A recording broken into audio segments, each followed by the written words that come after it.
Eagles have landed. Tonight, the devoted followers cheering as they watched. From ABC News, this is ABC World News Tonight with David Muir, reporting tonight from our nation's capital. Good evening tonight from Washington, where a short time from now, President Trump will speak to a joint session of Congress and to the American people. His first primetime address since returning to the White House. Will carry it live right here on ABC at 9 p.m. Eastern. As he walks into that House chamber tonight, he'll be explaining his new tariffs in front of the American people that have now ignited a trade war tonight and have sent the stock market tumbling.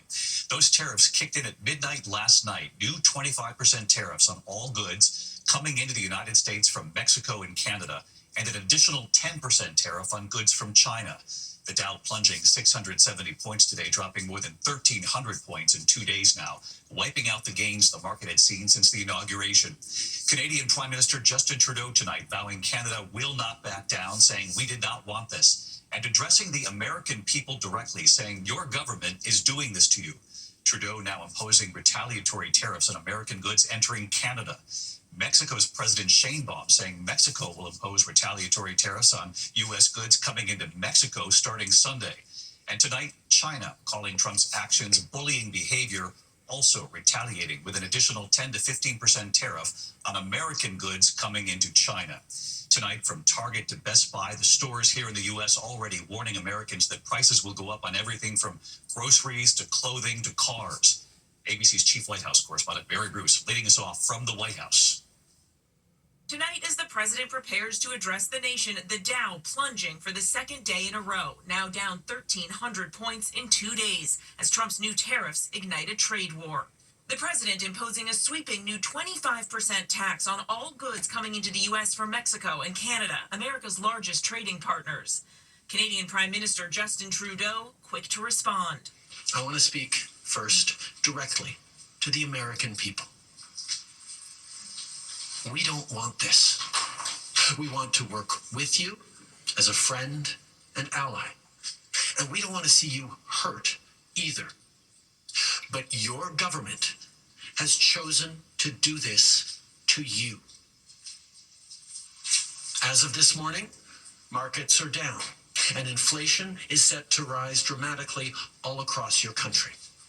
Your government has chosen to put American jobs at risk.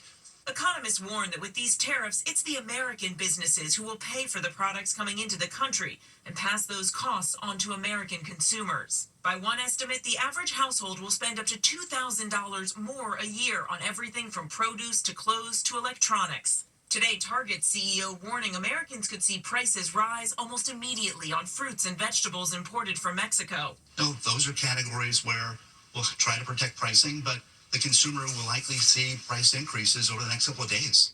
American farmers could soon be feeling the pain too. Canada now responding with plans for their own 25% and $155 billion worth of American goods. Canadians are reasonable, and we are polite, but we will not back down from a fight.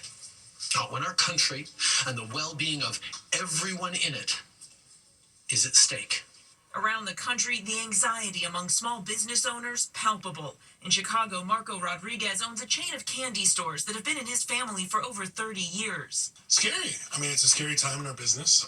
Everything you see around us is either imported by ourselves or we bought by ourselves and made in Mexico. Trump has also imposed an additional 10% tariff on products from China. Heidi Skelton says that will drive up prices at her clothing store in Westwood, New Jersey. I'm paying rent, employees, paying for the clothing, so I will have no other option really but to pass some of the charges onto my customers. China now retaliating with an additional 10 to 15% tariffs on some U.S. goods, including chicken, wheat, soybeans, and beef, and calling Trump's actions bullying behavior. Mexico's President Claudia Sheinbaum saying she will announce retaliatory tariffs on Sunday. Trump tonight prepared to double down, saying he'll fight back with even more tariffs, an approach we can expect him to tout in his speech tonight. Tariffs are easy, they're fast, they're efficient, and they bring fairness. Tariffs have long been a cornerstone of the president's economic policies, and he's offered a wide range of reasons for why he feels these new tariffs are necessary. The big question now, how much pain might Americans feel from this, and will he prepare them for that in his speech tonight? David. Mary, I will see you a short time from now right here on ABC. In the meantime, President Trump will also talk about Ukraine tonight after the explosive meeting with President Zelensky in the Oval Office. Well, today, President Trump halted military aid to Ukraine, and now tonight, President Zelensky calling that Oval Office meeting, quote, regrettable, saying he's ready to work on a peace deal.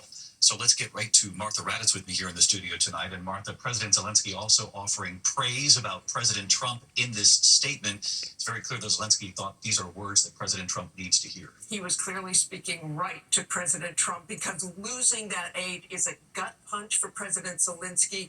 And if that lasted for several months, it would have a profound effect on the war. So tonight he is heaping praise on the U.S., saying on X how thankful he is for American support, singling out President Trump for sending Javelin missiles to Ukraine in his first term, and adding, our meeting at the White House on Friday did not go the way it was supposed to. It is regrettable that it happened this way. It is time to make things right.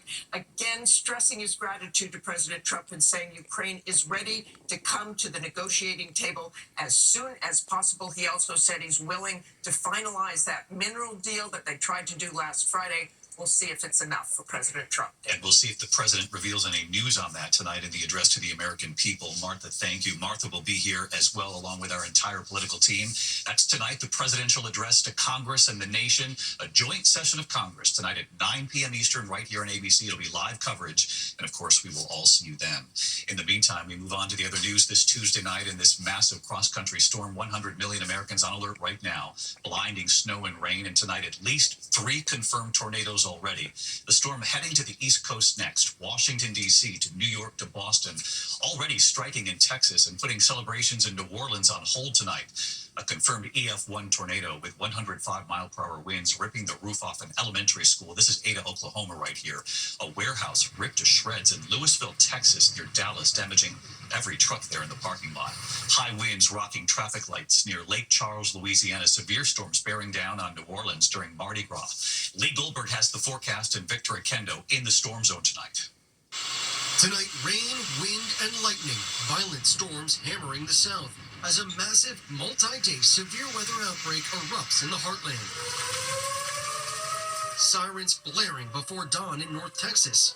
Power flashes, high winds, and heavy rain quickly inundating freeways around Dallas during the morning commute.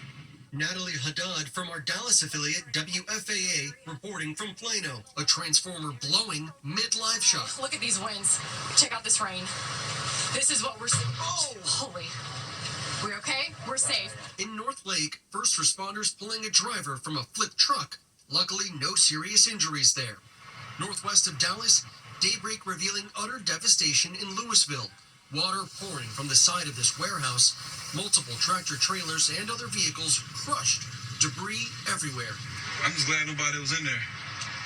It's crazy. Whole building gone. An EF1 tornado with 110-mile-an-hour winds striking this apartment complex in Irving. Southeast of Oklahoma City, a confirmed tornado with 105-mile-an-hour winds touching down in the town of Ada, ripping the roof off of Willard Elementary School. Not far from there, Emily Quigley, thankful she's okay after her apartment got hit. The wind is what originally woke me up. Before the phone went off and the sirens went off, the wind was just beating on the windows. And in southern New Mexico, dust storms blinded drivers Monday and caused multiple accidents. David, the winds are starting up Wall Street in New Orleans. It is already, the French Quarter is packed, and there is serious concern over the next few hours as the system races toward the East Coast. David? All right, Victor Akendo tonight. Victor, thank you. Let's get right to WABC Chief Meteorologist Lee Goldberg. And Lee, this storm is massive. Indeed, David. I mean, from the Canadian border all the way down to the Gulf Coast, a classic clash between winter and spring. It's leading to severe weather. At active tornado warning near New Orleans, west side of Lake Pontchartrain. The tornado watch was just extended until 1 in the morning. The threat goes from Louisiana to Mississippi into Alabama. Part of that massive storm, it's wind alerts across about a third of the country and blizzard warnings across parts of the Midwest into tonight. Let's time it. It'll move across Alabama, Georgia, Florida Panhandle tonight, and then that storm will start to reach the Mid-Atlantic and the East Coast as we go through the morning hours tomorrow. That's an enhanced threat for damaging winds all the way from Charleston up to Norfolk, even severe weather up to D.C. Then later tomorrow, it's a squall line, Philly to New York City, all the way to New England late in the day. It could be a nasty evening commute in the Northeast. David? Lee Goldberg with us tonight as well. Lee, thank you. Next tonight here, 30 officers are facing charges for allegedly staging so-called gladiator fights among juvenile detainees. Tonight, you'll see the stunning video right here. Prosecutors accusing them of organizing fights involving 143 teenagers. Here's Trevor Ault. Tonight, 30 Los Angeles County detention officers charged for allegedly facilitating these so-called gladiator fights between juvenile detainees. This video capturing multiple fights at the center of the case. Watching the video, the officers look more like referees or audience members at a prize fight, not adults charged with the care and supervision of young people. One officer even seen on video shaking the hands of one of the juveniles after a brawl. The Attorney General says from June to December of 2023, there were 69 fights involving 143 teenagers, the youngest just 12 years old. The officers now facing charges ranging from child abuse and battery to conspiracy. According to court documents, in one day, the officers allowed 9 one-on-one fights to occur, claiming 2 of the officers told new detention services officers that they were not to say anything and just watch when fights occurred. The officers don't step in, don't intervene, and don't protect their charges. And the LA County Parole Department says all current staff who have been charged are now on leave without pay, David. Trevor Ault tonight. Trevor, thank you. This evening, our team on the scene during an immigration raid in Virginia. Our Rachel Scott there as agents moved in from ICE, the FBI, and other agencies making arrests. Of course, a key issue that will come up tonight during the president's speech. Here's Rachel. Tonight, the president preparing to tout his signature promise, the largest deportation effort in American history. And well before dawn, we were on the front lines. We want to be rolling by 0345. The administration says they're going after the worst first. They tell us their target here in Northern Virginia, a Guatemalan man in the country illegally with a criminal record. Almost 4 a.m. and we are now rolling. ICE agents say the subject of the investigation today, a known member of the 18th Street gang. We are there as heavily armed agents, guns drawn, use flashbangs to get inside. Leading the suspect out in cuffs, loading him into a waiting patrol car. Authorities say they've arrested more than 20,000 people since Trump took office. ICE and Border Patrol say more than 43,000 are held in detention. But amid this push, thorny questions emerge, as we see on the second raid of the morning. Multiple agencies on the ground right now. The FBI, the DEA, the ATF. You can see the agents inside right now. Armed agents seen through a window making another arrest. Well, this target here was wanted for sexual assault and for battery, multiple re-entries into the country. But also in the home, his 2 American children, and his brother, who authorities say is also undocumented, but has no known criminal record. That brother can now be deported too. We asked Homeland Security Secretary Kristi Noem what happens to the children. There is that likelihood that these families can be separated. There is consequences, and we're giving him time to leave these children with someone else. The Department of Homeland Security says they handle these situations involving children on a case-by-case basis. Today, Border Czar Tom Homan telling me the administration is looking to what he calls family residential centers as an option to keep families together, David. Rachel Scott tonight. Rachel, thank you. When we come back here, the woman attacked by an alligator while kayaking. Also news tonight on the death of Gene Hackman and his wife. And Dolly Parton tonight on the death of her husband of 60 years, Carl Dean, in a moment.